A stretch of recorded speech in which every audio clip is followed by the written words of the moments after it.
Hey, what's going on, everybody? Welcome back to another episode of the Star Wars Perspective podcast.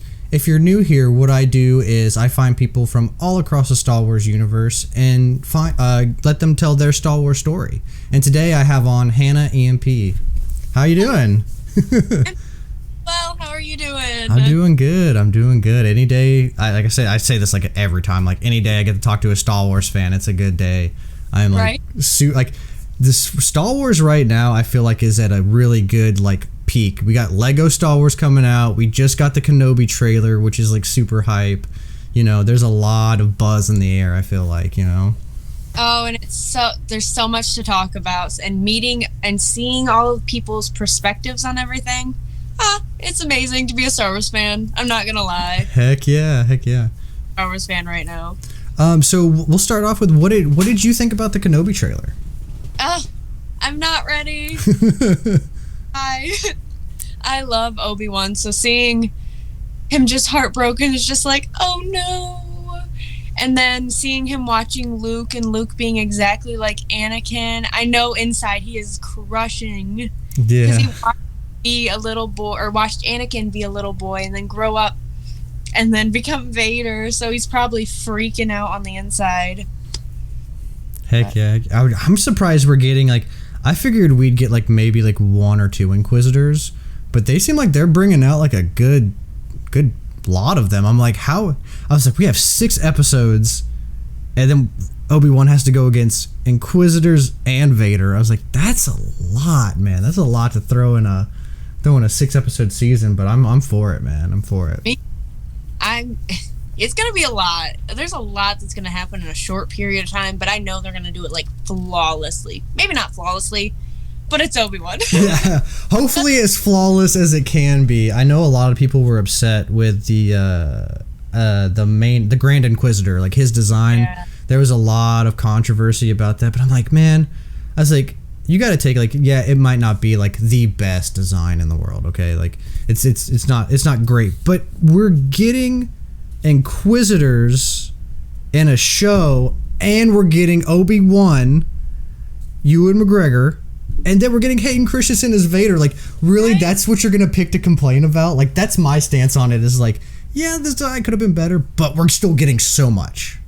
And honestly, if the one thing that you can nitpick at is the Inquisitor head, I think your problems are way up here. Right.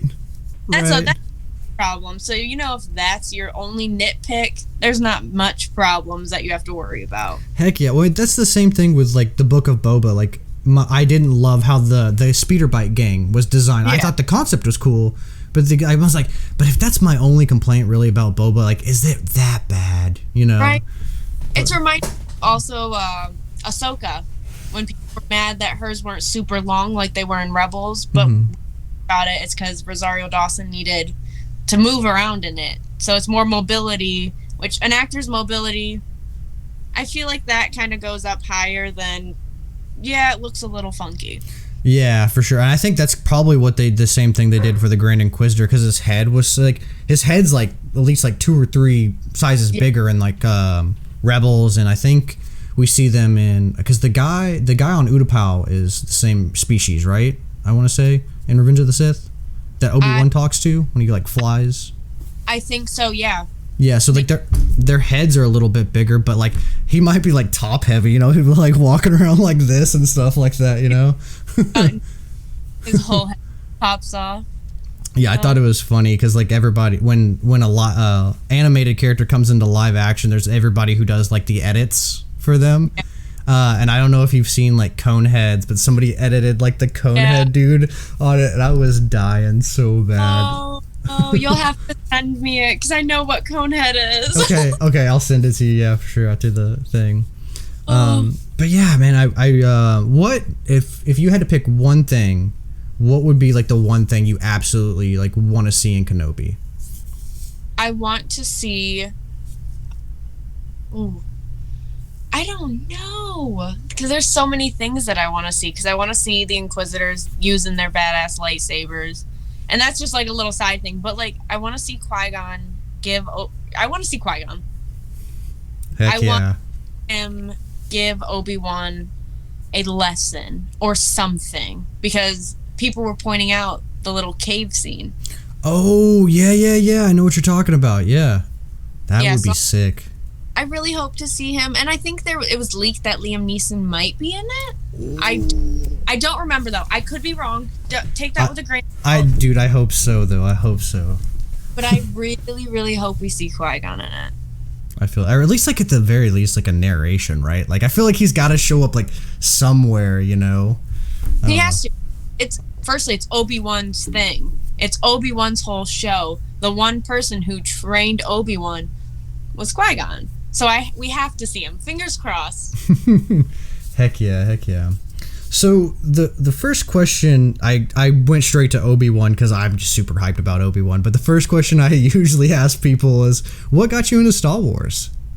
So my dad, originally, he and my mom were big Star Wars fans. Him more than my mom.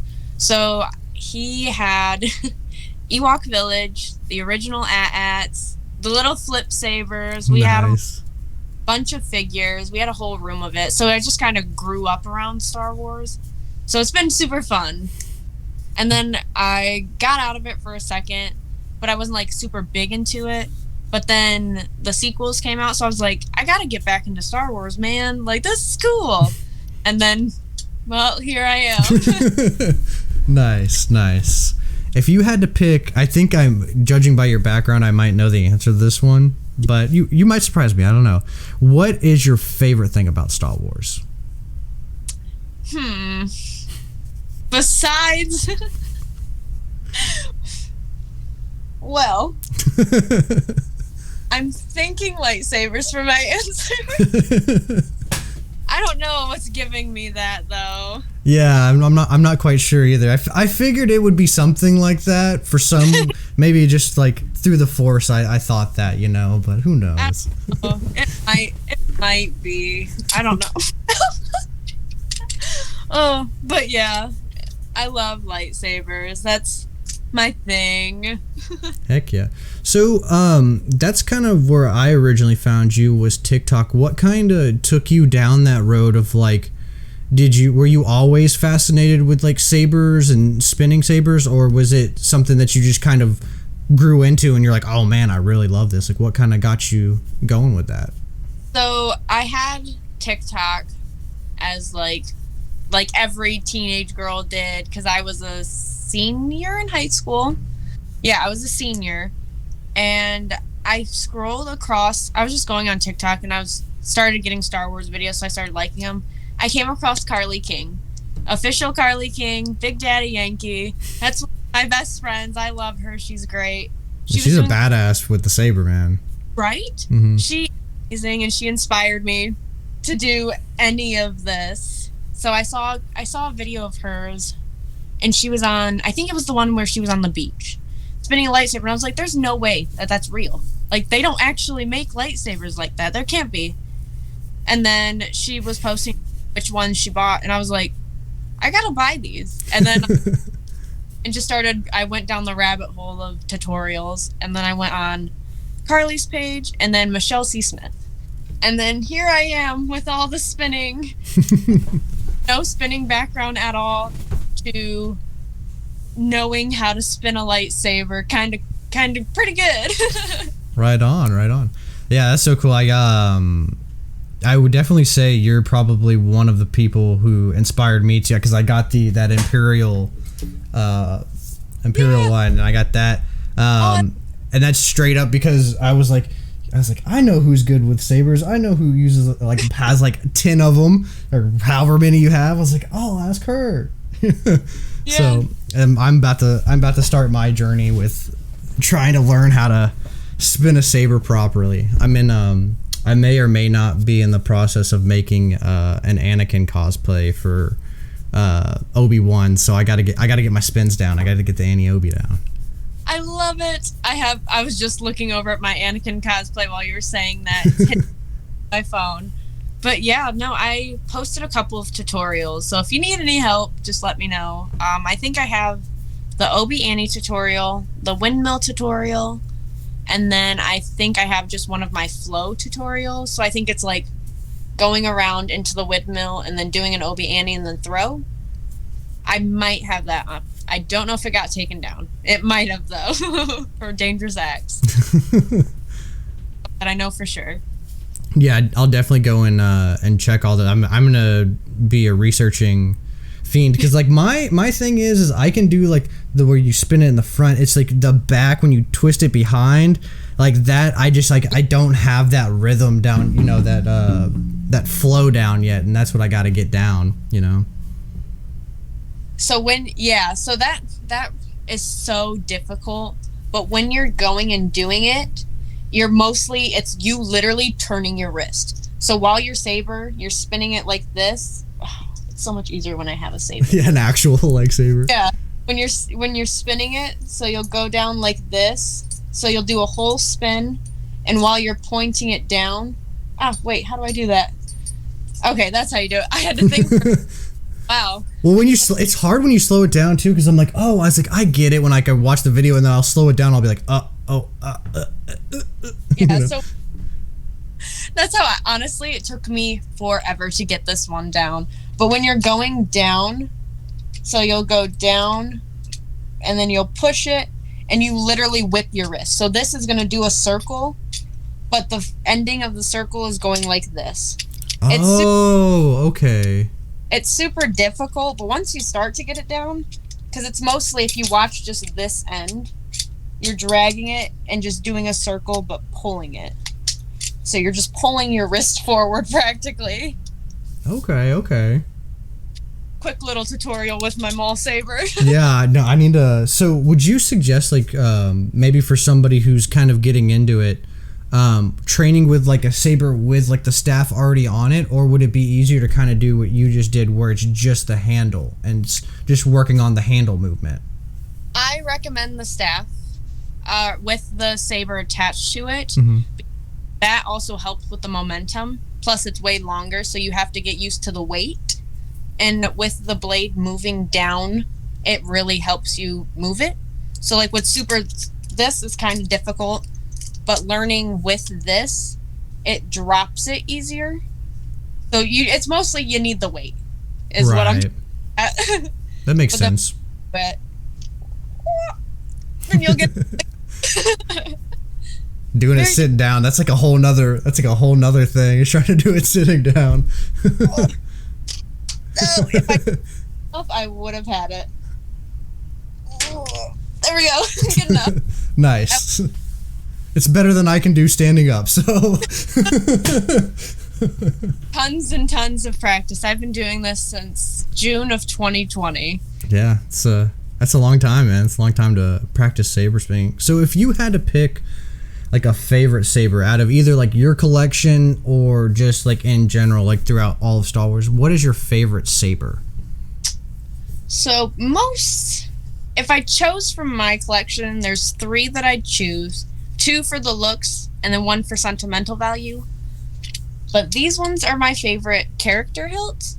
So Rey's and Maul's, and obviously Anakin's. Oh, but classic, yeah. These ones a little bit more than I like that one. But for sentimental value, it's my Spectrum saber.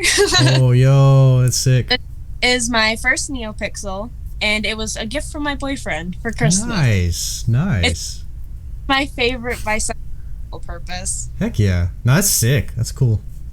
It's a complete different board than these ones. Getting into NeoPixel and then learning the different boards is a whole new thing. Oh yeah, I can imagine. I haven't changed the sound fonts on my saber yet, but there's a lot that I wanted to do with them.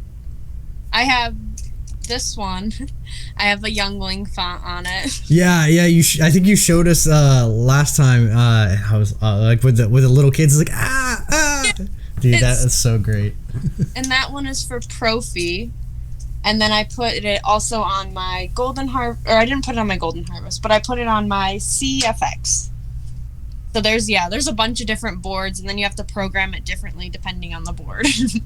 Wow, that's crazy. I didn't know all that. Like, I knew there's like different, like I knew like there was like difference between like NeoPixel and like, you know, like the lower end stuff, but That's crazy. I didn't know that there was like different boards for like each one. I guess that makes sense though. You know, Yeah. like you have different companies using different things, and then like different grades of sabers. So that's awesome. Yeah, it's a whole new world. It's a whole new world for sure. It is, but a lot of the LGT, which is the main distributor to all the companies, they usually sell Xenopixel, which is a cheaper NeoPixel, but you can't edit it. Or you can do Profi, which you can edit the blade styles. That's how I added the Anakin onto it. I think you can edit the sound fonts on Xenopixel, but you can't edit the blades. But you can edit the blades on Profi and CFX, and then Golden Harvest as well. But CFX and Golden Harvest aren't sold by LGT. Oh, okay. That was a lot to say at one time. The more it's like the star meme is like the more you know coming across the screen. Because seriously, I didn't know any of that, but that's cool. That's cool that has all that stuff. Yeah, So, I'm learning a lot about them. Heck yeah. Gotta bestow your knowledge on the rest of the community, you know. dropping mad knowledge. So this is probably the longest and hardest question I'm gonna ask you. Going from Phantom Menace to Rise of Skywalker, you can include Solo and Rogue One if you want to, or you can leave them out. It's purely preference. Go through each movie and name just some stuff that's special to you from each movie. Okay, so the Phantom Menace. I think my favorite scene is Darth Maul, Obi-Wan, and Qui-Gon when they all dueled. What you're gonna find in this trend is a lot of lightsabers. Heck yeah, for sure. But I also will give honorable mentions. I love the pod racing. And then I loved when they were on Naboo, when they were fighting, like when the Gungans were fighting. Seeing that, and then how Padme and her little group was also going to save the Queen. The whole Naboo scene, I love Naboo. So that was one of my favorites of the Phantom Menace. So yes, I do. A lot of them are duels, though. I'm not gonna lie. A lot of them. That's okay. It's your Star Wars story, man. You tell it however you want to. You know. All right, and then I'm trying to think of everything that I love in the Phantom Menace. A lot of people downplay that movie, but I really like it. I've seen it way too much too. Oh, it's my favorite. Well, so when I because I'm constantly like bondoing and sanding for like my business and stuff like that.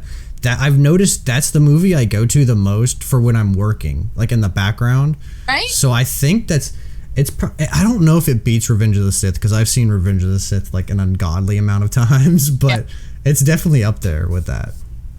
Oh, and then we're gonna get into my version of that in a minute. Okay. Attack of the Clones. I love this movie. A lot of people don't. I really do. Like this, firstly, it came out in 2002, so it gets a little birth year spaz onto it. Nice. But I grew up with the prequels, so they always have a space in my heart. But I don't know why, as a kid, I was attracted to this movie. I loved the Geonosis scene, the Battle of Geonosis. I love the factory when they're in the droid factory running around, which I love playing in Lego Star Wars too. Dude, I'm so excited to see everything like reimagined for the Lego game because like everything I see that they've been producing, like I understand why it took so long that it did because like everything just looks like beautiful. Like it's just like I'm like gonna be like looking at everything like be like, dude, you've been looking at that wall for like 10 hours when I start streaming it and I'll be like, hey, I can't help it, man. I can't help it. Oh, yeah, I'm so ready. It's so weird because we're going from a classic Lego game we've had forever because I played that on the PlayStation 2. I think it was the PlayStation 2, PlayStation 3, and then I played it on the Wii as well because I loved the game and I kept losing my consoles and I had to get them for the new console. As dumb as that sounds, but I love it. But I always go to the Attack of the Clone level because I love Battle of Geonosis. I love all the Jedis and the droids and everyone just going at each other. It's a lot of action. Oh yeah. And I love Obi-Annie versus Dooku. Oh, that's a battle that. Well, dude, that's the only time I think we see Anakin like dual wield sabers, and I'm like, that's such like an underrated like. Even though he gets kind of like his butt handed to him, like he just like willy-nilly picks up another lightsaber that he's not used to training with. Like, he's not used to training with two sabers, and fights probably one of the best duelists in Star Wars, like, nonchalantly, you know? He was like, yeah, let me just pick up two and just go fight this man because he threw my master away. Yeah. I mean, it's because, like, I'm you know, Star Wars fans, don't crucify me for this. I don't know all the forms off the top of my... I know there's 7 of them, but I'm pretty sure that's a different form. So he picked up a completely different fighting technique to fight Dooku, and I was just like, oh, that's crazy. Going from 1 saber to 2, that's a complete... And dueling, for the most part, perfectly, that's a big thing. Because if you're used to just dueling with 1, getting 2 and dueling and trying not to hit them together, it's a lot. And I love that scene. And then, which other scene did I love? Because I have so many. It's hard because, like, you know, I'm sure like once this podcast is over with tonight, you're gonna be like, oh man, I wish I would have said that scene or something like that. I find that I do that all the time. Like, if I do other people's podcasts or something like that, I'll be like, oh crap, there's this whole other section that I didn't talk about, you know? Oh yeah, I do it so many times. I got off our Book of Boba Fett one. Actually, I was thinking to myself, man, I really should have brought up more Fennec. I love Fennec. Right. We're up enough. But yeah, I'm most likely, by the end of this, I'm going to be like, man, that one scene in episode 2 or 3 my mind. I love... Oh, you can go. No, I was just going to say, like, I saw that fight scene going back to the one with... I saw that in theater. I want to say it was in, like, 3rd grade, maybe 4th, and seeing that fight scene in theaters, like, I know that movie gets a lot of hate, but like, I think a lot of the people who hate on that stuff didn't see it like in the theaters, or like they didn't grow up with it like you and I did, because man, it like changes your whole experience of like seeing it and stuff like that. I remember I just hearkening back to like the younger days, I guess, and seeing it on the big screen. But go ahead. I think that's why I like the Phantom Menace. Do you remember? I think it was like 2012 or 10 where they remastered it and put it in theaters again. I do. All that with my brothers. Oh, and we nice. I think that's why the Phantom Menace has a little special place, or maybe just the prequels in general, because I actually went and saw it in theaters. So I think I'm kind of getting what you were saying. Heck yeah. I haven't seen... I do remember that. For some reason, I have no idea what the heck I was doing, but I didn't see it. So I have the original trilogy and the Phantom Menace. Those are on... Like, I always look, because movies are playing old... Like, the movie theaters are playing old movies now. Yeah. So every couple months, I'll, like, look and be like, is it playing Star Wars this month? Is it playing Star Wars this month? Because, like, I got it. It's, like, my new mission. It's on my bucket list. Yeah, to go actually see it in theater. Oh, I'd love it. I want to see Revenge of the Sith in theaters. Oh. Just the big screen, the loudness of the theater, just the vibe of the theater. I'd be so happy. If I could... there, but I'd still be happy. Dude, if I could recommend any of them, it's that one. I didn't realize how spoiled I was at the time, because I lived right by the Dollar movie theater, and that's that's always my favorite like movie. Just because my grandpa used to take me to the movie theater all the time. We'd go to like the dollar store and we'd buy a whole bunch of candy and like shove it in our pants or something like that, and then go to... I must have seen Revenge of the Sith at least 15 times in the theater. And he was just such a sweetheart. He would literally go in there and he'd pass out. He'd fall asleep, but he'd let me watch it. So it always has this special place in my heart. But yeah, I would highly recommend Revenge of the Sith. That's amazing. Firstly, that's adorable that you're like, let's go here, and then I'll just fall asleep. Enjoy. Yeah. That's definitely one that I want to see in theater. But oh yeah, another favorite scene that I just finally thought of, because it took me a hot second, is the Naboo scene, the Naboo lake scene with Anakin and Padme, where they're like still kind of with each other, but then when they're in the meadow rolling around, I'm just like, I'm in awe. They're so adorable, even though he's crazy. 100%. I always make that joke, like, I'm either getting married where they got married at that because you can rent that villa out. Yeah, and I'm like, I'm either gonna get married there or I'm never getting married. The new thing on my bucket list. I didn't know you could rent a villa. Me and my boyfriend. Yeah, dude. It's actually, as far as like it's expensive, but as far as like weddings go, I think they said it was like to rent the venue, at least like a few years ago, it was like $14,000.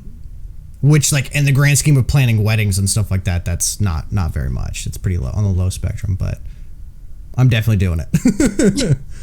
It's a pretty location. I do not blame you one bit. I've seen some of my friends have went there and took pictures, and I was like, oh my goodness, I didn't know firstly it was in America. I thought it was in another foreign country, a beautiful foreign country where they filmed everything.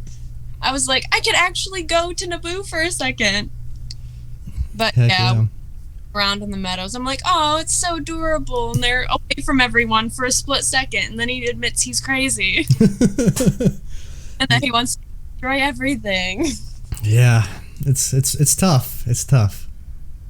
And I also loved I just had it on the tip of my tongue what it was called. Camino. We get to see Camino. I loved seeing Camino. Heck yeah. Well, that's like the first time we actually get to see it in like all its glory too, because like the Clone Wars didn't exist, back then. So it was crazy. But yeah, I knew there was another one in there. I told you I was gonna figure them all out. But yes, Camino, I love it's way different than a majority of planets that we saw already. So seeing a completely water planet with like little pods or whatnot controlling the clones I love it. And it tells you a little background of, hey, we're making these. Like, this is our army that we're going to do to verse every bad person.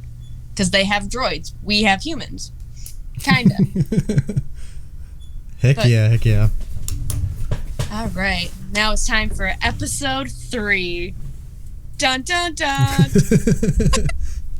I wonder what could be my favorite episode or my favorite scene. One bit. Curious. But Obi-Wan versus Anakin, my favorite top tier number 1, Anakin versus Obi-Wan on Mustafar. Heck yeah. The choreography is beautiful. Cinematography, beautiful. I love it all. It's scary. It gets you on the edge of your seat because at any given moment, you're like, one of these two are going to die. But obviously, if you watch the original trilogies, they wouldn't. Right. But you're the first time watcher watching it from the Phantom Menace, you're scared. You're terrified. You don't know if they're going to die or not. But even after watching the original trilogy, I still was like, they're not gonna like fall and like burn themselves or something. Well, about that. One of them did though, kinda, because he wanted to be a little risky. Yeah.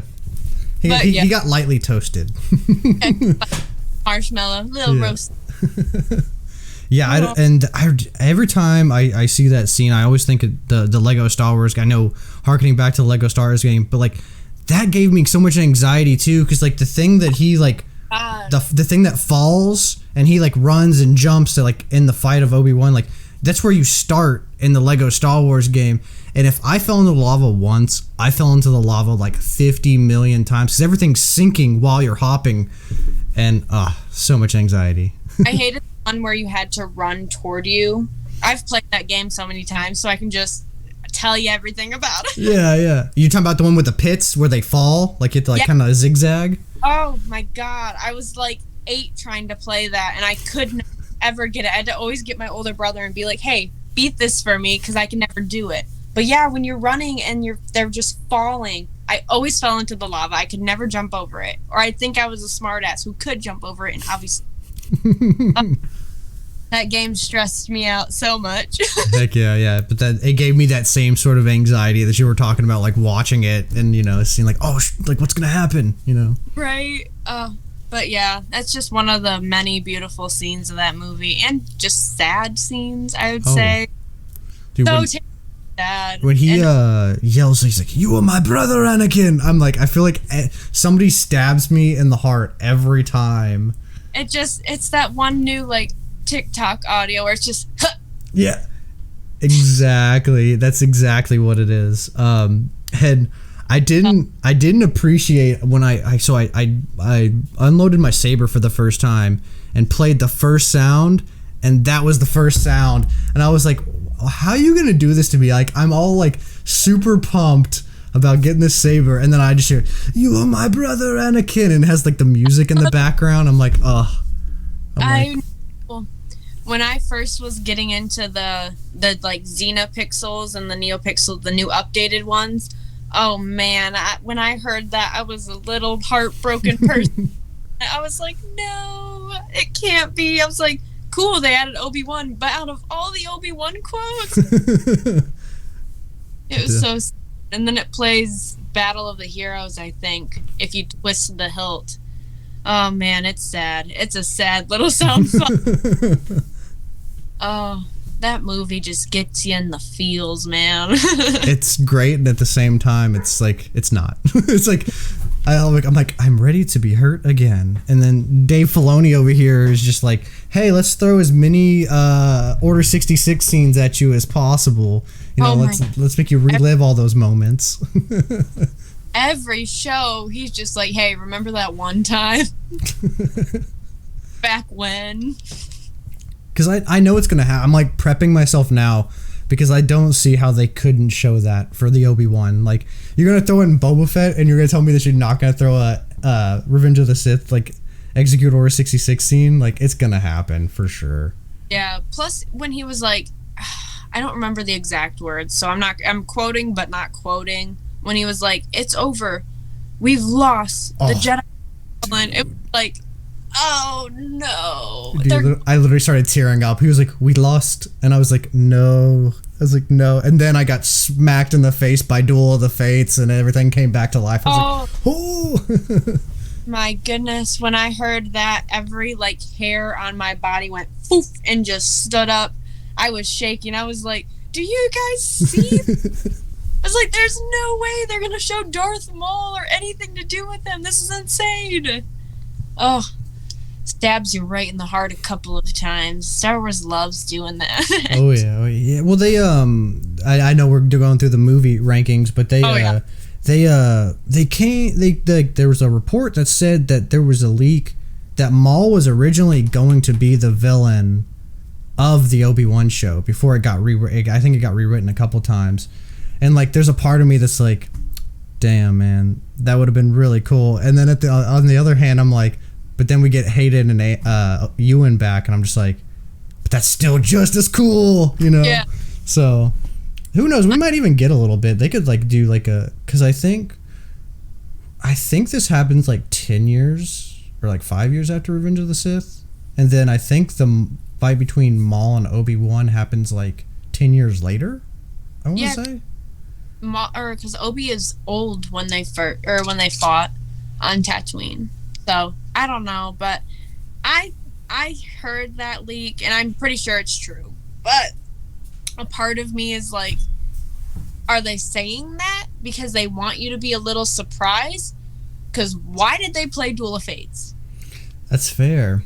Why, out of everything, why Duel of Fates if you're not going to say anything about Maul? Because if you think of Duel of Fates, your mind immediately, Darth Maul igniting his saber, going. Heck yeah! So it's like, I'm not gonna complain at all. Like, Maul has to be. I would say he's my second favorite character in all of Star Wars. So if he's in it, I'm done. If they give us Hayden and Ewan back, they maybe Liam Neeson, and then either Ray Park or Sam Witwer as Maul. Like, I'm done. Even just like a Sam Witwer voiceover. But even if they don't show it, I will not be mad. For sure, yeah. Maybe I'm speculating. I could be. But Ray Park posted him in Maul, like, costume or paint, like, in a chair doing it. And I think that was a year ago. Or so. I could be wrong, or it could just be behind the scene things and I read too much into everything. But I still think it's cool. So a little part of me is hoping for it, but everything else, whether he shows up or not, I'm still happy. That would be that. You wouldn't even have to do anything. Literally, just give us the scene from Rebels. You know, Like, and literally just a live action shot of the rebels, and people would lose their minds, you know? It's going to be so fun. I'm so excited. With or without Paul, I'm ready. But that Duel of Fates in there, it just is getting me thinking that just maybe we'll get to see our red-headed crazy guy. Oh, I hope so. I hope we get I need more Maul. You know, like that's one thing I always say is like I don't know if it's a TV show, a video game, whatever. We just need more Maul. Like show him doing his crime syndicate or something like that. The Crimson Dawn show, whatever you need to do. We need more Maul. That's what I was gonna say. Is I mean, why did they show him in Solo if they weren't gonna do more? Right. Hopefully, man. All this Maul content that we have. For sure. Yeah. Hopefully we do. Man, it's gonna be May is gonna be a crazy month. It's gonna be insane between all of our friends going to Celebration, Kenobi. There's so many cons happening on top of Celebration. May's gonna be crazy. Heck and yeah. May Star Wars night at Disney. So much. I will watch from afar, though. I will be happy for my friends and their just like, shout out to you guys. Just chilling. I'll be playing Lego Star Wars while I'm watching all your TikToks and YouTube videos. Yeah, I'm streaming Lego Star Wars for the 15th time. Don't worry, guys. I'm supporting though. Gotta get in the spirit somehow. Heck yeah. All right, okay. So we had stopped at Revenge of the Sith and the duel. I think that was where we had kind of. Yes. So besides the duel, as sad as it is, Padme's death. When the twins were born, we got our little saviors to defeat their dad. But it broke my heart though, because I love Padme. She's such a top tier woman in Star Wars. So heck yeah. Just seeing her, just her little heartbreak, it hurt me on the inside. I was so sad when they wheeled her away through Naboo. I couldn't keep my tears back. It's an intense scene, man. It's the way that they have the lighting, everything is shades of blue and everybody's sad. They bring back all the people from Phantom Menace, which it took me a couple times to watch through. You can actually go back through and watch Phantom Menace and be okay, well that's that person from Phantom Menace, that's that person from it's her whole ensemble is there, I know, it broke my little heart. I can't. But then the cinematography of it, because while they're showing Padme, on top of it they're showing Anakin becoming Vader. Right. Are parallels, and they're just they hurt my little heart. I know I said that a million times, but the cinematography of it, oh man. They're showing her dead and then him becoming something that he didn't want to become. Man, they get me every time. Heck yeah. Did you see the I don't know if it's an edit. I went back and watched it on Disney Plus and I could have sworn that I heard it. Right when they put on his helmet, he tries to murmur Padme, help me. When his helmet goes on and it goes shh, he has a weird he can't talk. He's Padme, help me, but it's super low. Oh no. Yeah, I if you haven't seen it, I would go back to. You have to. I can't tell. It's if I want to hear it or if it's actually being said. But that was the thing that was going on. I think I want to say 5 months ago, people were blowing up about that. Oh goodness, yeah, no, I didn't hear about it. Now I'm gonna have to watch it. I'm gonna go look up Revenge of the Sith on Disney Plus and go watch it to make sure that I'm going with you on that. Dude, I watched it at least 15 times because I said, I didn't know if it's I just wanted to hear it or if because it's one of those things where you can you can kind of hear it but you kind of can't, so I don't know. But yeah, that whole movie just gets you every time. I say that about all these movies. It just yeah. Well, that's the great thing about Star Wars is it's it has a little bit of everything, it has action in it, it has, romance, it has drama, it has so many different, goes in so many different avenues, and that's why I think it's it's so great, it's just because it collectively, it hits you like a Mack truck every time you watch a movie, Oh man, every time. Another scene that I just remembered, I'm piecing together. I haven't watched Star Wars, a full Star Wars movie, besides yesterday. Yesterday I watched Rogue. Nice. I had to refresh Rogue One in my head because I haven't seen it in so long. I haven't watched a Star Wars movie in like half a year. Oh, wow. Like, a couple of months it's been, so I have to really refresh myself on everything. But another scene in Revenge of the Sith is Palpatine versus Yoda. Oh, yeah. Yoda is insane. And it was also nice to just see that side of Yoda. To see him as, well, he's not just this frail little guy that's just walking around. I mean, we saw him a little bit with Dooku, too. But this is, like, crazy. Like, he is up against the Master Sith. Hi. Rocket just ran over. I don't know why, but did you hear his little Yeah. He was just like, I agree too. Yoda is in his prime. He's going crazy. He was agreeing with you. You're right. But yeah, that was also one of my favorite scenes, I think, from the prequels. Like, in the whole prequels, I would say those two scenes, the duel between Obi-Wan and Anakin, and then Palpatine and Yoda, because those are really good lightsaber fight scenes. And as a lightsaber person, I love the action of it. Oh yeah, well I thought it was cool between like, I always liked that they kind of added, because Yoda is so powerful, that they do lightsabers and like force abilities, you know, like he kind of did the same thing with Dooku, and I like how they did the same thing with Palpatine, because they're both like masters at their craft essentially, you know. So I always love that scene as well. Star Wars is beautiful, man. Yeah. They think of things and really show the power of these people is crazy. I love it.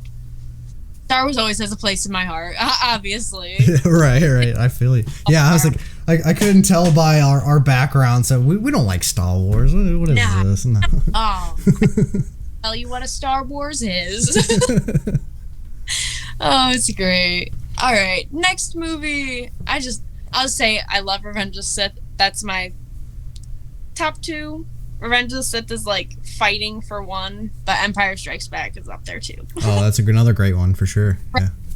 All right, so I'll do Solo because I like Solo too. Solo's in my top 5. Oh, nice. But the Train Heist. Oh, it's something new that we really haven't seen. Like, that's an actual criminal syndicate. Like, they're doing criminal stuff in Star Wars, and we get a little more background on Han too, because we kind of have something, but not a lot. And then we also get to see Kira. That's my girl right there. I love Kira. So at the end, when she's versing Voss, or when she betrays him, when it's Han versus Voss, oh my goodness, I loved it, because she just out of nowhere, she was like, yeah, I'm totally gonna kill Han. Nope. And then gets his little dagger and just right into his chest. I was like, damn. Right. That's the type of woman that we need here. That's what I'm saying, man. Like, it sells itself like just a Crimson Dawn show with Maul and Kira. Like, right. Have Emily Clark come back, do a TV show, do a movie, whatever you want to do. We're here for it all, you know. Disney Plus will eventually. Whoop. I just know that eventually there's going to be a lot of shows, and a Crimson Dawn one is going to be it. I hope so. Testing it. But yeah, that's my little Solo tribute right there, because it is one of my top 5. Nice. Yeah, I like Solo a lot too. I was one of the people who didn't really understand like the hate behind it. It got a lot of hate. I'm a sucker for a good heist movie though, and that was basically what it was. It was a cool like killer heist movie where you could see like the train heist. I thought all those like initial characters were cool. And then I thought kind of like the crew that they put together afterwards, with like Lando, Kira, like I thought that was cool too. So, and it was cool to see a bunch of different and get a little more background on Han and Lando, on why kind of like, oh yeah, they're friends and they got screwed over somehow. What did they do? And then we also get to see the Kessel Run. Yes, the Kessel Run. I couldn't think of what it was called. I knew it was, but I couldn't think of what the person. Oh. Rocket. He's like, anarchy. He's just trying to recreate the Revenge of the Sith scene. He's trying to throw the pods at you like the Emperor. Oh, right. The high ground on me. I've seen that before, sir. Rogue One. Next one. Heck yeah. Okay, so I just rewatched Rogue One yesterday, so it's now nice and fresh in my brain. But the Battle of Scarif, just that entire battle, and then seeing Jin finally get the plans to send. Oh my goodness. It's a breath of fresh air and gives us more context on how Leia got it. It was lovely. And sad. It was so sad. Oh yeah. Oh, I was sitting there just watching and I was like, oh no. I know what's gonna happen, but I'm not ready. And then you just see the Death Star on the horizon. You're like, oh no, man, please stop. But it was so hearing Bail Organa say, I know someone who I will trust my life with, and I'm like, you're talking about Leia, stop, and I know you're gonna die next. Please, I don't want to hear it. Yeah, it's intense, man. I really love the cinematography around the Death Star, though. Like the shots they have. Oh my goodness! It makes you feel like it's real. You know, like you see it in the original trilogy, and you're like, okay, yeah, like it's the best they could do for like the 70s and the 80s. Yeah. And now it's just like, oh man, like you feel like that could actually come to like a planet and like really blow it up in a way. Like when it covered the sun. And I was like, oh man, because it could just one day, if someone was super scientifically smart like that, they could just zoop, and just, you're gone.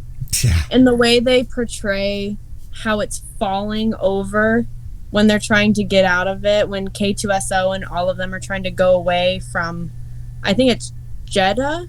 Yeah, when you're talking about when it's closing, like they hit the planet. Yeah. Oh, it's so crazy to think about because my heart was just beating. I was like, I can't imagine being in a situation like that. Well, I never will be, but a situation as intense as that, and they captured it so beautifully. Oh yeah, it is a beautiful movie. Rogue One is, and I move it way up in my list now that I've rewatched it. Heck yeah. But yeah, and then also Vader. Oh yeah, the Vader scene. Hallway scene. Oh my goodness. That's another thing that's got me. Everything's gonna circle back to Kenobi, but that's another thing because like I think Hayden Christensen said that it's gonna be something similar. Vader's gonna be something similar to what they got in Rogue One, and like very like the most powerful Vader we've seen. And I'm just like, yo, this is great. Like I can't even. I'm like freaking out. I'm so ready for it. What I'm not ready for is to see how brutal he is. I mean, but we know he is going to be brutal because it's Darth Vader. Right. The like worst Sith Lord ever, and he just took over the galaxy like that. Like just, hey, it's mine now. Screw you guys. So I'm interested to see what they do in Kenobi with Vader, and circling back to Rogue One. That scene alone was brutal. That was brutal. And they were really showing you like, hey, this is what a lightsaber can do. Like, you want to mess with someone with a lightsaber, this is what they could do to you, and as brutal as they could do to you. Specifically a Sith. So, that scene also has a special place to me too. Oh, yes. A lot of scenes are obviously having special places to me. Star Wars just does. For sure. Yeah, dude. That's one thing Star Wars does great is they do their hallway scene. Like, they gave Luke an awesome one. Goodness. They gave Maul an awesome one in the Clone Wars. Like, everybody gets a hallway scene. Like, you get one. Everybody gets one. You get a hallway scene. Everybody gets a hallway scene. And you just get to be brutal. Star Wars really does have a good way of doing that. All right, let's go to A New Hope. So, there's so many with A New Hope too. I think, I can't pick a favorite. I wrote notes down. Let me check my notes because I knew it was going to happen. Okay. Wow. It took me a minute. So the garbage scene, as stupid as that sounds, I loved it. It was super funny to me, but it was like a heart racing scene. That's not my like ultimate favorite, but that's an honorable mention. Because that one was like, oh no. Like, yeah, they're getting squished. That's so much anxiety right there. But honestly, my favorite scene is the ending when they blow up the Death Star. You know, nice, happy, we did it. And then you hear Obi-Wan, go and use the Force, Luke. And you're like, oh my God, he's still here. What? Obi-Wan is still here? How? And then them getting the medals. But yeah, I loved when they blew up the Death Star because it was so... Not anxiety ridden, but you're like, really, you're on the edge of your seat hoping. You're like, come on, you got it. It's like, you're gonna do this, I promise. Like, obviously you're the good guys and this is your first movie, but right. But yeah, that, and then hearing Obi-Wan at the end, it was really like a heartwarming moment. And if you're a new fan seeing that in theater, you're like, now I gotta watch more, because what's the Force like? But yeah, that's my favorite scene in New Hope. Nice. I haven't watched A New Hope in a long time, now that I think about it. Yeah, it's been, well, I feel like every time I'm like, oh, I want to sit down and watch A New Hope, I always have to watch Rogue One because it goes straight into A New Hope. So I'm always like, oh, I gotta watch Rogue One, and then I just end up not getting it. But I'm like, I don't know why I'm always like that now. It's like a precursor movie that you gotta watch. Right. Oh, it's perfect because it really is. It's literally a couple of minutes into New Hope. All right, Empire Strikes Back. Let's do this one. So my favorite for Empire Strikes Back, I wrote it down. I have so many that I have. Okay, so before I get into my favorite one, I'll do honorable mentions first. I'm doing honorable mentions. Hey, I'm here for it. My big one. I'm here for honorable mention, obviously Luke and Vader, which that scene when they're fighting and they're first figuring each other out, they're like, ooh, maybe not, I don't know, and then you figure out, well, that's your dad. Like that, everyone was like, oh my god. Like, obviously that's a big part of Star Wars, so that's an honorable mention. Definitely. And then my favorite is when he's on Dagobah with Yoda. Oh, classic. When they're training and you get to see as Luke matures more with the Force, because he's understanding it more instead of being, oh, I can't do this, this is stupid, I won't be able to mastering it for the most part. It was a nice way of seeing how someone goes through the Force. Not goes through, but like, what's the word? I'm trying to think of the right word. Where they progress through the Force. So that was really cool to see on the screen. But that's my favorite in Empire Strikes Back. There's so many of them. I know this. So many. That's why I prefaced this. I was like, this is gonna be the longest and hardest question I probably ask you, because there's 9 movies, man, and then if you count the additional 2, you know, it gets up 11 there. Movies. Yeah. Oh my goodness! And I looked it up yesterday. It takes 22 hours. 22 hours and so minutes to watch all of them. Really? Holy. Yeah. Crap. I'm curious to see how high that number goes if you include Clone Wars, like the show. Oh my goodness. Because there's 7 seasons. Yeah.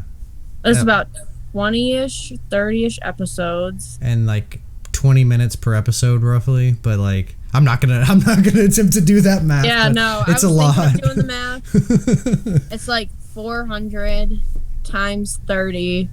That's like 12,000 minutes right there. That's a lot. So yeah, 12,000 extra minutes or so plus. I think I did the math wrong, but plus. I'm gonna give it to you. I've never been a math person. I wouldn't try to do it. So we're just gonna, for all intents and purposes, we're gonna say you were spot on with it. Heck yeah, but that's more than a couple of hours, or way over a couple of hours. But yeah, and then if you added like The Mandalorian and Book of Boba Fett, there's so much Star Wars content, and Rebels, all of it. Oh, I guess Bad Batch now too, because Bad Batch is in there. and Bad Batch. Yeah. So. And then we're gonna add Kenobi, which is another 6 40-minute show, or 40-minute shows. All The Mandalorian. Oh yeah. Ahsoka, Lando, Rogue One, like just more. Yeah, Andor. Andor. Yeah. There's so much. Squadrons, I think, is one of them. Mm-hmm. It's a good time to be a Star Wars fan. We have so much content. We are being fed right now. I'm excited for it. Me too. That was. Did you have any more for Empire, or did you want to move on to Return of the Jedi? There's so many things that I could say about it's hard. It's like you're like, man, like I can make a podcast just about each movie, you know, almost. We'll move on to Return of the Jedi, just because I'm thinking of like 9 different scenes, but if I name 9 different scenes, I'm naming the whole movie at that point. Right. The whole movie, it's good. It's my favorite one. I love it. Nice. All right, Return of the Jedi. our opening scene of Miss Leia going into Jabba's palace. I love that scene because firstly, the nads on that lady, oh my god, to firstly go into Jabba the Hutt's palace. Excuse me, ma'am, like, firstly, you got some big nads for doing that. Especially after watching him be put into carbonite in Empire Strikes Back. Another honorable mention. Oh yeah. Oh yeah. Oh yeah, that scene is beautiful and sad, but they love just ripping on our heartstrings. But Leia going and trying to save Han was such a good... It was good to see her character, more or less. Like, hey, she will do what she has to do to get the person that she loves. Because he literally was just stolen and then put into a freaking carbonite and then hung up on the wall like an ornament. Right, right. She's like, no, we're not going to do that. And then she goes and actually tries to save him. So big props to her on that. It was more of a empowering moment for me to be like, she is not scared of anything. That woman is fearless. And then her killing Jabba. Oh, yeah. Hutt Slayer, man. Yes, the Hutt Slayer. She literally... I was so mad they didn't mention it in Book of Boba Fett. Because, like, someone had to ask how he died. How did he die? Oh, it was Leia. You know, Luke Skywalker's sister. Right? But... And maybe season 2. Maybe season 2. That's true. They might mention it and be like, well, this is how Jabba died. Da-da-da-da. Like, oh my god, okay. But the whole battle on Jabba, or on surrounding Jabba, like around the Sarlacc pit and all of that, that's one of my favorite scenes, I think. And Endor. Oh yeah, oh yeah. I love Endor. It's such a pretty planet. As stupid as it's the woods. But I grew up in the woods, so kind of seeing that, it's like a, hey, this could be your backyard. And as me as a kid watching that, I was like, oh my god, heck yeah, Star Wars is in my backyard. But seeing like the ATST, seeing the speeder bikes driving through the forest, it was cool. And the Ewoks. I love the little Ewoks. Same. And then the celebration at the end. Oh, it's probably in my top 5 for sure when, you know, they're... The victory celebration's definitely, like, for songs, it's like in my top 2 for sure. But yes. Like where he's just like, where Luke just goes and like kind of like leans on the tree and they're like beating on the stormtrooper helmets and then he sees all the Force ghosts. I'm just like, oh. Yes, like that's my honorable mention. I love that part because it's like it's a refreshing, hey, we did this. Like, we literally just took down the Empire. Like, that's crazy. And then he also figured out his background. Luke figured out, hey, that's my dad. And he actually wasn't as bad as what everyone made him out to be. I mean, he was bad. But he was able to turn him right at the end. So right. I really liked that part in Return of the Jedi, too. So those are my favorites that I can think of. I'll probably think of some down the road as we're talking about. We'll get into, like, Rise of Skywalker, and then I'll be like, oh, remember that time of Return of the Jedi? That's great. That's what these podcasts are for, though. You just kind of go into, like, all these different avenues, and then you say something, you're like, oh, wait, but I got to go say something about that I was just talking about, you know? You could talk for hours. I could talk for hours just about random things, because I'll get to it, and I'll be like, oh, wait, that also connects to this, but we talked about this 40 minutes ago. Well, no, you think it would, because I've gotten that question from some of my friends, because, like, I asked pretty much, like, some questions change depending on the person that I interview, but they're like, you don't get bored of, like, asking the same questions, and I'm like, hell no, dude, because, like, everybody has different experiences, and that's where, like, you know, those scenes are special to you. I mean, they might be special to other people too, but they're like special to you for a specific reason. And it's so cool to like hear everybody's different view on like all this different stuff. So I love going through and hearing all this stuff and circling back around and going, you know, off into another direction and stuff like that. It's great. It's perfect. I love it. It's because you can connect everything to everything out of nowhere. You could be all the way in the Phantom Menace and be like, hey, I saw that in the Book of Boba Fett. Right. Like, that's so far away. Yeah, heck yeah. Yeah, sure. I love it. Star Wars, it's a weird way how Star Wars connects and does little, hey, here's this and this and this to connect the old movies from the newer one. It's weird. But it's cool. A wise man once told me it's like poetry. It rhymes. you know. Right. Oh, it's perfect. I love it. All right, let's get into the sequels. So The Force Awakens, it was insane for me to see, firstly, a female Jedi. I mean, we saw like a Leia Secura, and at the time I didn't watch Clone Wars, so I didn't really see like, and we had Ahsoka, and I knew of Ahsoka, but I didn't like know of Ahsoka like that. So seeing a main trilogy female lead character to me was like, oh my goodness, like this is empowering for a lot of girls. Like if you look at little girls who just watched the movie, Rey's their favorite, and I'm like, that's so sweet. Like seeing little Reys for Halloween and stuff, it melts my heart. So that's already, I love it. But I think my favorite scene in The Force Awakens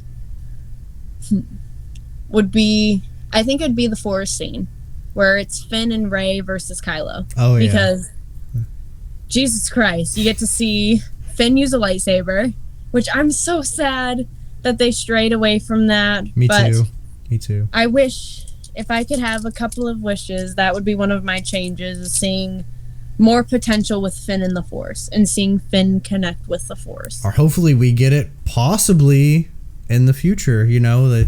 Yes. They just Kathleen Kennedy just sat down with Daisy Ridley, you know, so maybe we get a little, you know, sprinkle of it in the future, you know, hopefully.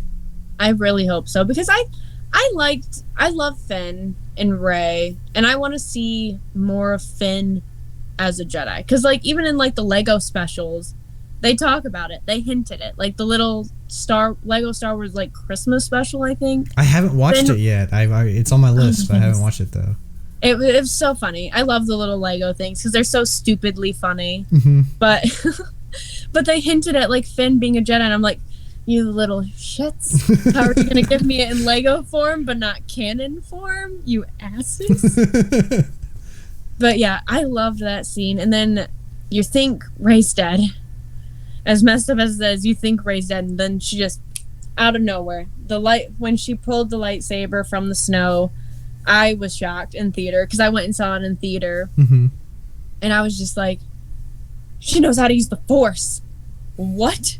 A female Force user? Except there was others. I just didn't pay much attention because I was a kid.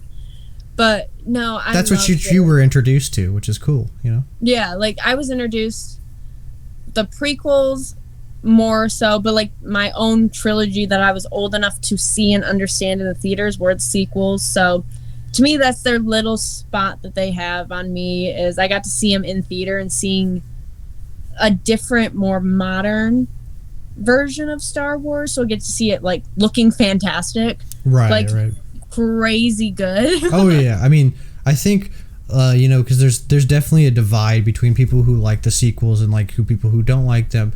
And like I think the one thing that you can't really like argue at all is that like the sequel, like as far as like cinematographies go, like it's so amazing. Good. Yeah, like the cinematography for each movie is just like it blows you out of the water, you know. I was watching the scene today of them in the forest, and I was just watching it, and even when Rey like wakes up, she looks over and there's just blur of Kylo versus Finn, and like it's just, I don't know, it's just so beautiful to me. I don't know, it sounds so stupid, but I just love the way that she turns and it's all blurred out, and then the way the lightsabers reflect on like Kylo and Rey when they're like up against each other. It's really cool. My only thing is it was weird seeing someone not die to a lightsaber. That was it was interesting to me. I was like, so you can control how, if you hit him harder or softer? I don't know. I was still trying to learn the logistics of lightsabers because I was like, that really gets you thinking. You're talking about when like Finn gets like hit with the side vent? And then Kylo gets hit in the face. Oh, that's true. Yeah. You would think, man, he's dead. He got hit in the face with a lightsaber. Mm-hmm. So it's very interesting to see how they portrayed a different type of injury for a lightsaber. Yeah, because I guess we never got to see, because Anakin has his, but we never got to see him get it. You know, because I think the canon version of that is Ventress gave it to him. I think yeah, that's like and the he got Clone this, Wars Ventress got him. Yeah, so but you didn't see it, so like it was kind of cool to see that for the first time in I don't in know. The theater, yeah, in the theater, yes, and like Force Awakens. That's what I was like, why am I blanking on the name? Because it's super late. It's getting to be that time. Yeah, right. But yeah, that's one of my. I love that scene because it's.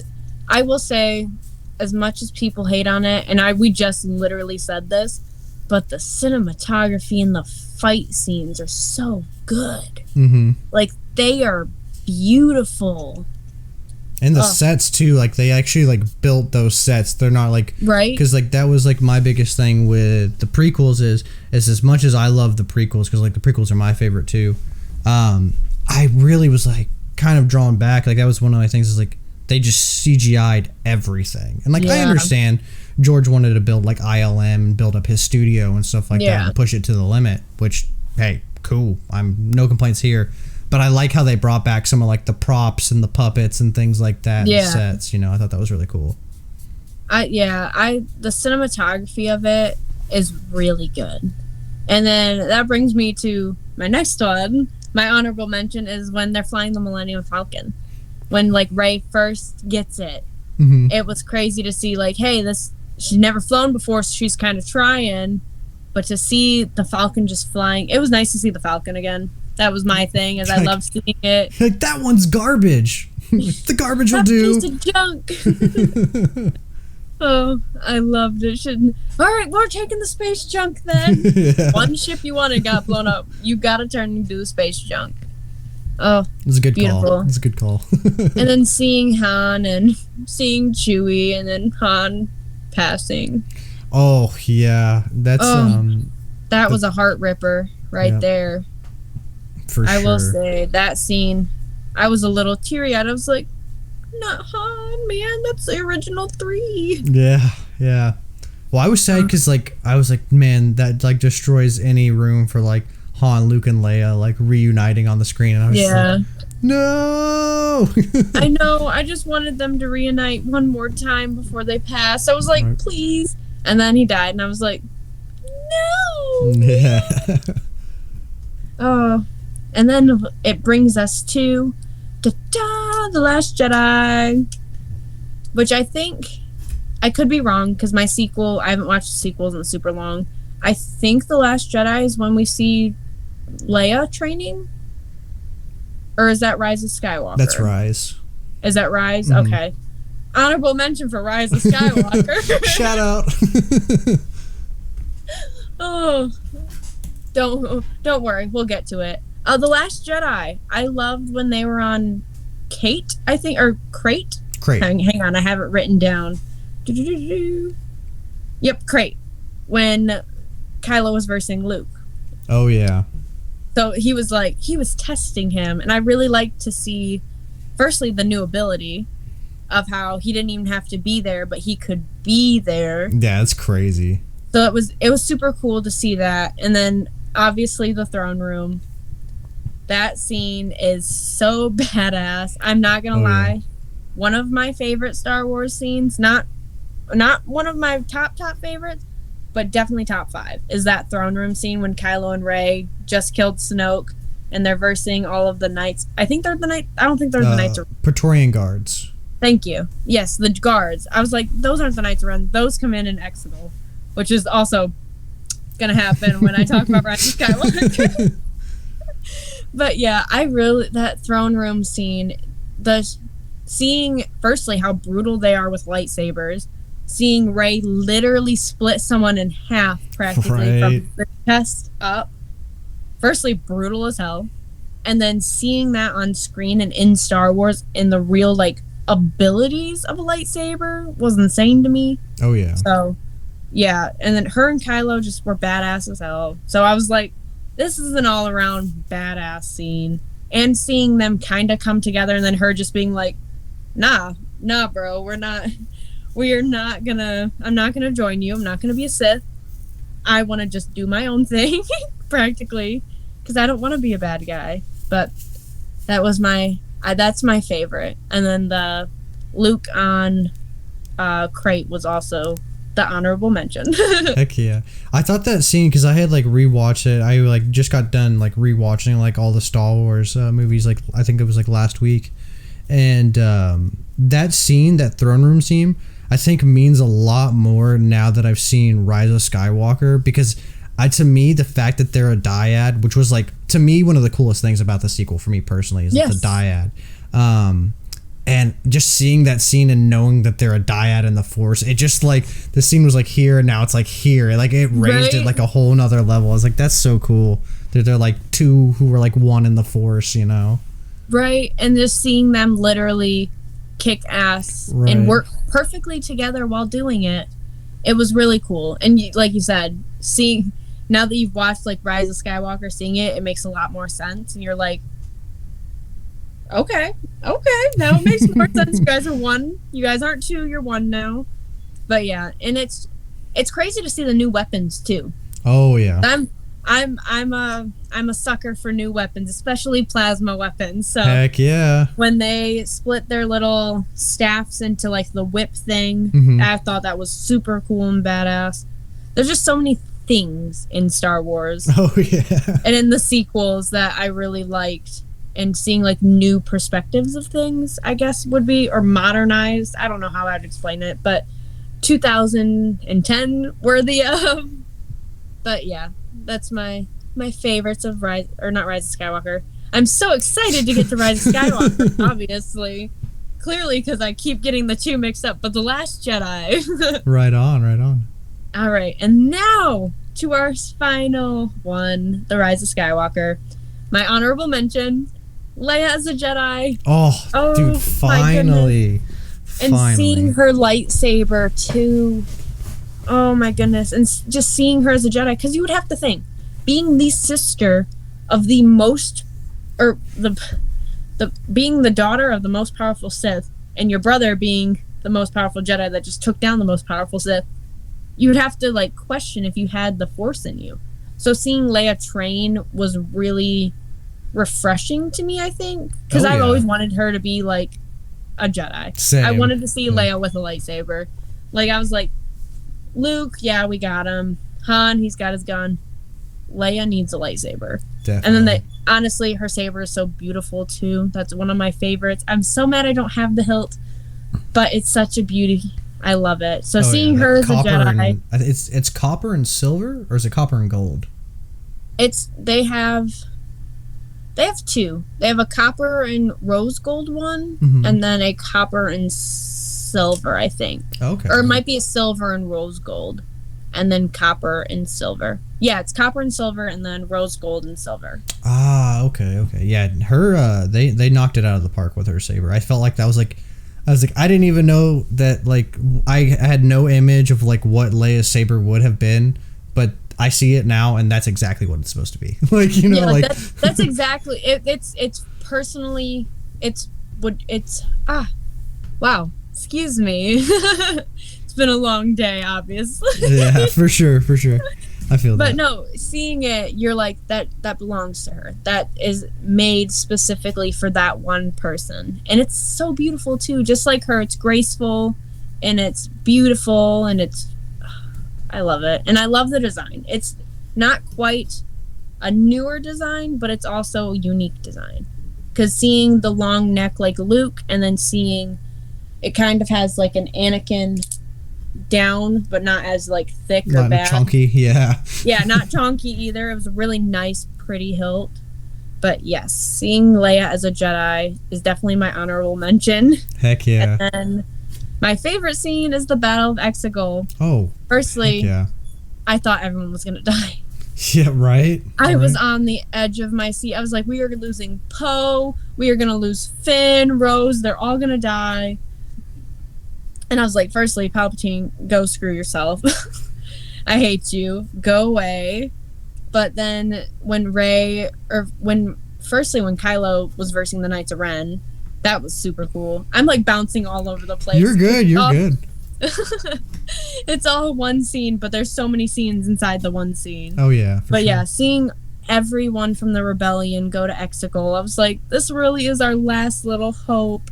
And then Leia dying also was like, ooh. Yeah. I was not mentally and physically. I was not prepared for that at all. I'm gonna be 100%. I literally looked at the screen and I was like, man, that hurt, because that was also around the time when Carrie Fisher actually passed. Right. It was like a little bit after too, so I was like, oh my god. So it like hurt my little heart, but I knew they'd have to do it anyways because of her passing. Right. But yeah, Battle of Exegol. Sorry, got off topic again. No, you're fine. No, I was gonna say like the scene with Han where she like does that like for I don't know what, dude. I bawled like a baby when I saw that scene. I don't know what it was. He was just like, "Hey, kid," and I was just like, "No." Right. I was like, "No." When they hugged, or no, when they were. I don't even remember if they. Yeah, they hugged when they finally saw each other. No, that was not. I'm mixing up the sequels. I haven't watched them in so long. Oh, I was just sad when R2 was right there, because R2 really, really went through it. Oh, for R2 sure. went through everything. But all right, Battle of Exegol, because I keep getting off topic. But it was cool to finally see the dyad in like fully functional in a way that how would you say it, benefits the both of them in a way. So like when she put her lightsaber behind and Kylo had it, firstly I was like, how the hell? I was like, that is so cool, firstly.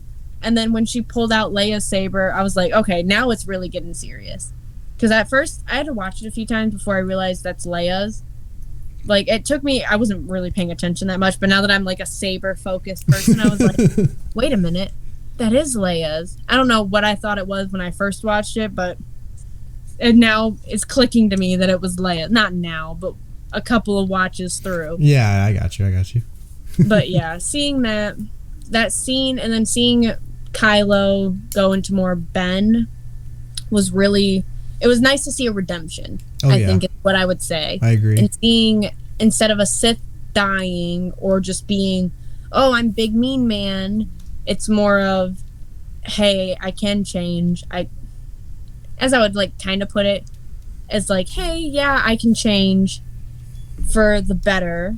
They humanized him more, I think. You know, like Ben is actually like Kylo Ren is like I always felt like he was like a pretender, like he was like pretending to be something that he wasn't, and then Ben is like actually him. You know, he's actually like the human version. You know. Yeah, it was more of like, yeah, Kylo. I got that too. It was like Kylo was not faking, but it was like a visage. Yeah, is what I would put it as. But seeing him more as humanized, as you said it, and seeing he had actual feelings instead of just being a cold-hearted murderer. Right. Which, going back to the Force Awakens, when he freaking stopped the bullet with the Force, and then literally stopped Poe it was Poe, right? Yeah, Poe shot him on Jakku. Yeah, and it was weird to see that. I was like, that's a cool new Force ability, man. Heck yeah. How the hell did he do that? Because that's badass and also scary because that makes him super strong. Yeah. And to just stop it right there and just walk by it like nothing ever happened. I was like... And he held it too. That was the thing too. Yeah. It was like, he just like released it like when everybody was gone, but he held it for that whole time, you know? Yeah. He didn't have to move a muscle or anything. He literally... And then just walks right past it as it's literally just in the air. I thought that was cool. But anyways. Heck yeah. No, I agree. Back to Rise of Skywalker.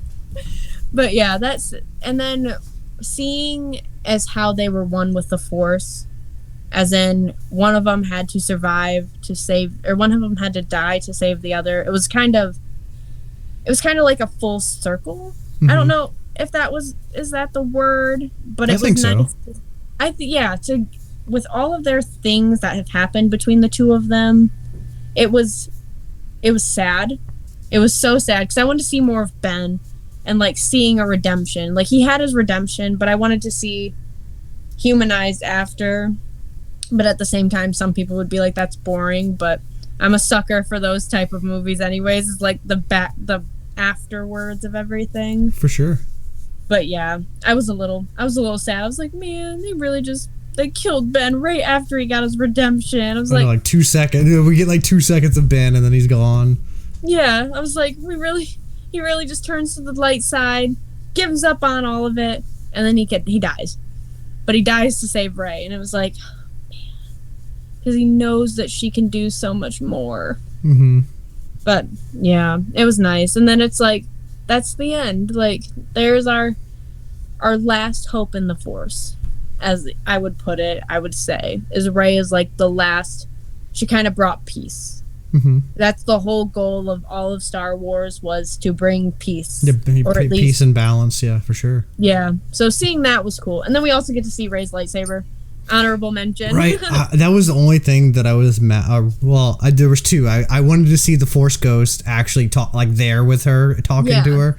That I would have had that, and then I would have had her kind of like Luke build her lightsaber at the beginning of the movie, because I wanted to see a yellow lightsaber throughout the whole. Like, we've never seen that in live action. I'm just like, come on, man, you can't just tease that at the end and just be like, well, that's the saga. Have fun, you know? Right. I know there's so many things that I thought was gonna happen in the sequels. Like when they brought up that little kid that had the Force that was randomly sweeping in the little hay things, I was like, wait a minute. Like, let's talk about that kid for a minute. And I really wanted to see the yellow lightsaber in combat. That would have been so cool. Like, just right before Exegol, even, like, just she pulls it out and it's just badass bitch right there. Heck yeah. But yeah, I really did like that. Seeing this new type of lightsaber and it being a part of her staff. That's the part that I love too, is it's literally the end of her staff. Heck yeah. So, but yes, those are all my favorite Star Wars scenes. Nice. Yeah, you did a good job. And that's a tough question. A lot of people really struggle with it, because I just like, because it really, you know, I think it does tell a good amount of like your Star Wars story, because those scenes, like I said, are special to you, you know? Yeah. So like it really gets a good sense of just what kind of Star Wars fan you are. Yeah. So the next part I have is called My Knock Minutes, and these are like just speed questions, usually like, what's your favorite this, what's your favorite that? Yeah. And then we'll wrap it up after that with a what future project would you kind of want if you were in charge? So, and that's kind of how we'll do it. So the first question I ask is, what faction would you be a part of if you were in the Star Wars universe? Would you be a Jedi? Would you be a Sith, a Mandalorian, smuggler, bounty hunter? Honestly, if I'm going based off of myself, I don't think I would be any of them. Really? I think that I would just kind of be there. I don't know. I don't think that I could actually pick up a saber. Well, I could pick up a saber, but following the Jedi code is a lot like, I don't know. I couldn't follow the Jedi code, and then the Sith code is even more so. Yeah, it's like, but I would love to have a lightsaber, but I don't think that I could dedicate myself to one of the fractions of the lightsaber. So I think I'd just be a civilian. Interesting. Okay. Like, that's a first, but that's yeah, you're like, everyone's always Jedi, Sith, or Mandalorian. I'm like, I might just be like a civilian. That's cool though. Hey man, it's your Star Wars universe, man. You can be whoever you want to in it, you know. But being a Mandalorian would be cool. I would put that on the table as being like a Mandalorian, or even like a gray Jedi. Mm-hmm. I think gray Jedi, because then you don't really follow either of the codes, right? I haven't read up on gray as much. So I don't know if I think gray Jedi are not they're not canon. I think the closest thing we get to gray Jedi are kind of I would say Ahsoka would be the closest thing, where she's doesn't consider herself a Jedi, but she's not a Sith, but she still practices the Force and tries to understand it.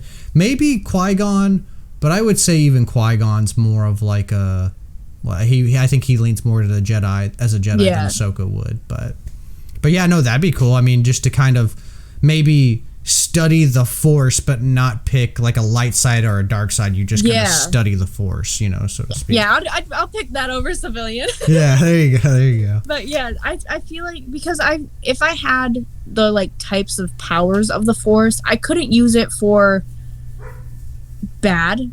I'm just not that type of person. I'm such a nice person. I'd go outside and someone like, I don't know, someone's cat stuck in a tree and I'd go and force the cat out of the tree. Right. But like, I couldn't go and be like, hey, you gotta go fight this army of people that are trying to take over this place. Like, I couldn't do that. I don't have the balls to do that. But nice. Yeah, I think practicing the Force and having a lightsaber, though, I think I'd go with Grey Jedi. Nice. So if you had to pick somebody to be your master, whether it be Sith or Jedi, who would you want to train you? Obi-Wan. Okay. 100% Obi-Wan. Nice. He has went through so much, and to have him as someone to explain everything to you, and like, hey, I really went through this shit. Like, yes, I'd want Obi-Wan because he's really smart, and if not Obi-Wan, Qui-Gon.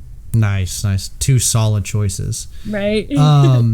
If you were a Jedi Padawan or a Sith, I think I'm pretty sure they're called acolytes. It's like the Padawan for Sith. Yeah. And you were constructing your lightsaber. What style lightsaber would you have? Whether it be single, double, two-handed, and what colors would they be? I would have a single-handed lightsaber, and then it would kind of be. I'm trying to look for a saber that I have. It'd kind of be like Cal's. Okay. How it's super thin and has a neck up here, because it's super easy, but it's super long, so I can also double hand it.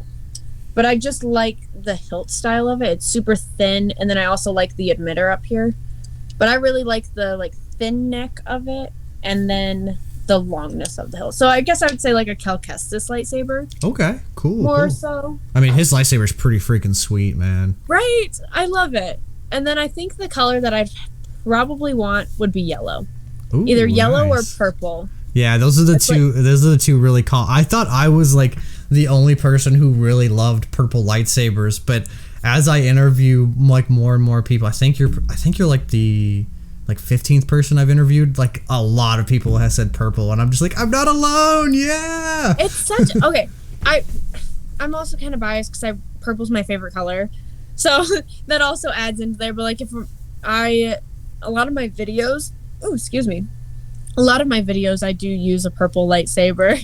I just love the coloring of the purple and the yellow. So either or of those colors is my go-to. Yeah, I'm super jealous every time I see you with the double blade purple lightsaber in your videos. I'm like, I want that. I need to save up for another saber so I can start doing the double sabers because it's so cool, man. It's so fun to do. It's so fun. But I do need shorter blades. I need to not cut my blades down because I'm not getting into that. Yeah, right. But I do need to buy some shorter blades because then I can actually go faster. I can't go as fast as I want to with these, but it's also because I'm 5'4" and these go to like 6'5", I think these two do. But yeah. Okay. All right. So if you had to pick three of your favorite characters in Star Wars, they don't have to be in any order, but just 3 characters, who would they be? Obi-Wan, Leia, and Din. Interesting. Okay. Yeah, everybody's like, I guess everybody's hyped on The Mandalorian because I've noticed that too, is like a lot of people have put Din in their top like 3 or 5. You know, usually he's in, like, if you have like a top 5 or top 3, like he's usually in it. So that's crazy because he's such a new character, but like everybody loves him, you know? Right. So I haven't really seen bad about him. I mean, it's our space dad. It's our space dad. Right. We love it, but he makes good choices. A lot of people don't in Star Wars. So well, he's very honorable for sure. Yeah. Din is definitely. I think I'm gonna put Din as my second. Nice. My 1 is Obi, 2nd is Din, and then 3rd is Leia. Nice. That's a solid pick. Thank you. So this is kind of a 2-part question. If you had to live on a Star Wars planet, what Star Wars planet would you want to live on, and what is your favorite Star Wars planet? Star Wars planet I want to live on is Naboo, because it's so beautiful, and it seems way more peaceful than every other planet. Also different biomes too. Like it has like the hillside, like the lake country, like it has crazy stuff. It's beautiful too, and there's so much. between the lakes, the meadows, the city is beautiful. I love the building and architecture there too. And then my favorite one is Naboo or Endor, I think. Or nice. I don't know. I really like Coruscant too. It's hard. It's hard because there's so many different. Like the characters and the planets are always super hard because there's just so many different ones that they're all they're all so great. There really is, and I can't think of like much. Actually, that's a lie. I was gonna say I can't think of much scary things on Naboo. Literally, you go into the water and there's gigantic fish monster Godzilla men. No, thank you. Nice. Yeah, always a bigger fish, so to speak.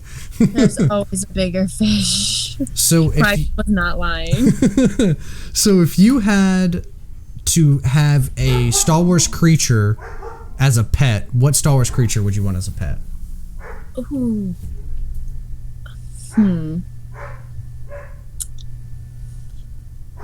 I gotta think. That's a good one. I've never really thought about the creatures like that. Probably a porg. Oh, okay. Those are pretty cute. I love the little things. They're stupidly adorable, but at the same time, a loth cat. Oh, true. That's another good choice. There's so many good choices. I think. Oh man, I can't pick one. I love the porgs though because they're so like stupidly stupid, and but they're scary too. But at the same time, they're adorable. Right, because it's the eyes, man. Those eyes get you. They're they're little baby eyes. They're just puppy dog eye you, and you're just like, I'm sorry. But yeah, I think probably a porg or a loth cat. Okay, solid choices. Okay, so for the final question, we're going to build your Star Wars family. So, who would you want your Star Wars dad to be? Your Star Wars mom? You get a best friend and an enemy. And we'll start off with the mom and dad. Ooh. Do they have to be like canonized? They were together? No, okay. Not at all. I think as a mom, I would want Padme. Okay. As a dad, I would want Obi-Wan. Nice. Because I'm sorry, Anakin is not a good father figure, I would say. Yeah, you might lose a couple limbs in the process of him teaching you how to do stuff, so maybe not. I'd lose like 8 of my fingers trying to learn how to build a droid or something. But at the same time, if you think about it, without Anakin being absolutely insane, I feel like he'd be a very smart and goofy dad. For sure. But I'm still going with Obi-Wan. Definitely. And then you have your best friend and your enemy. My best friend. Man. There's so many choices. Like, one part of me wants to say Ahsoka because she is a teenager but she's so smart. And I think I'm gonna have to say Ahsoka because she's just amazing. I can't even describe it. Ahsoka is amazing, and I feel like she'd be a great best friend, and she would always have my back with everything. Definitely. She's like wise beyond her years, like right? Like she's like mature for her age. So I don't blame you on that one. And then who would be your enemy? 100% Palpatine. That's everyone's number one enemy. But if I had like, that's a strong enemy, man. That's a strong one to pick. Yeah, that's a hard one. What if it's not logical and where to the point where they don't instantly try to murder me? I would love to have Ventress as my villain, as my enemy, because man, she's a smart ass. Yeah, she is sassafras to the max. Definitely, and she's badass too. So like, imagine that being your enemy. That woman is trying to kill you all the time. I would want her as my enemy, but at the same time, that's terrifying. I think she'd be more of like it'd be more of like a bullying thing, not like a kill in this scenario, because that would be pretty terrifying for sure. Oh yeah, no, it's just her constantly bullying me anytime I go into like whatever town we live in. She's just like, look at the daughter of Obi-Wan. How's your dad? I tell him I said hi. Mwah. Oh, this is the most venturous thing. Tell him to get. I'm not even going to. Well, so for the final question that I usually ask everybody, if Lucasfilm called you up and was like, Hannah, we need a original idea. It could be a book, it could be a movie, video game, whatever you want it to be, but you have to pick it. What would you pitch them? The Crimson Dawn show. Hey, that's what's good. That's where we end it. See you guys later. It's been real bad. No, I'm just kidding. It would have to be the Crimson Dawn show, or I would try to do some stupid comedy of Grievous collecting lightsabers. Like, that'd be cool. Because it's just my thing. Right. Is like, I'm Lady Grievous, so it's I have to do like a funny little how Grievous gets all of his lightsabers, but it has to be like a stupid comedy short.